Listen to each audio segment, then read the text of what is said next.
వికాస్ విద్యా సంస్థలు జంగారెడ్డిగూడెం. ఆలయాల్లో ఒకటి శ్రీమతి ఆంజనేయ స్వామి దేవస్థానం ఈ ఆలయ పాలక మండలి చైర్మన్ పదవి తెలుగుదేశం పార్టీ నాయకుడు రాజాన సత్యనారాయణకు దక్కింది. జంగారెడ్డిగూడెం పట్టణానికి చెందిన బీసీ సామాజిక వర్గానికి చెందిన ఆయనకు ఏలూరు ఎంపీ పుట్ట మహేష్ కుమార్, చింతలపూడి ఎమ్మెల్యే సొంగ రోషన్ కుమార్ చొరవతో చైర్మన్ పదవి భరించింది. ఏలూరు జిల్లా జంగారెడ్డిగూడెం మండలం గురువాయిగూడెం శ్రీ మద్ది ఆంజనేయ స్వామి ఆలయ పాలక వర్గాన్ని నియమిస్తూ ప్రభుత్వం శుక్రవారం ఉత్తర్వులు జారీ చేసింది.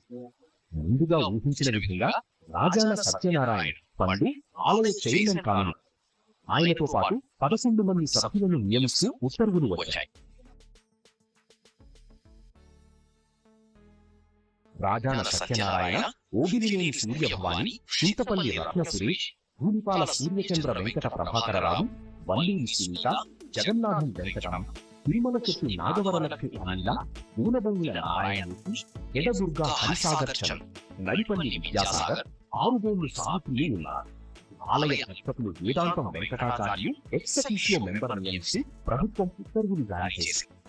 రాజాన సత్యనారాయణ ఇప్పటికే జంగారెడ్డిగూడెం నూకాలమ్మ అమ్మవారి ఆలయానికి శాశ్వత చైర్మన్ గా వ్యవహరిస్తున్నారు.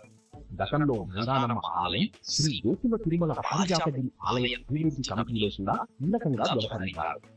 కొద్ది రోజుల్లో కూటమి ప్రభుత్వం తన 2 ఏళ్ల పాలనా కాలాన్ని పూర్తి చేసుకోబోతున్న తరుణంలో ఇప్పటికీ మద్ది ఆలయ పాలక మండలి పూర్తి సాధమైంది.